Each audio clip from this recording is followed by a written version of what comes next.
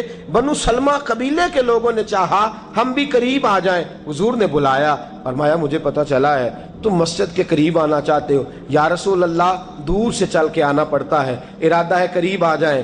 حضور نے فرمایا دور ہی رہو، تم اس طرح کرو دور ہی رہو۔ کہا یا رسول اللہ کیا مطلب؟ فرمایا فرشتے جب بھی نیکیاں لکھتے ہیں عبادت کی، ابھی تک تمہارا پہلا نمبر ہے، ابھی تک تمہارا پہلا نمبر ہے۔ یا رسول اللہ کیا مطلب؟ فرمایا اس لیے کہ تم دور سے چل کے آتے ہو تو اللہ تمہیں زیادہ اجر عطا فرماتا ہے۔ آخر دعوانا ان الحمد للہ رب العالمین۔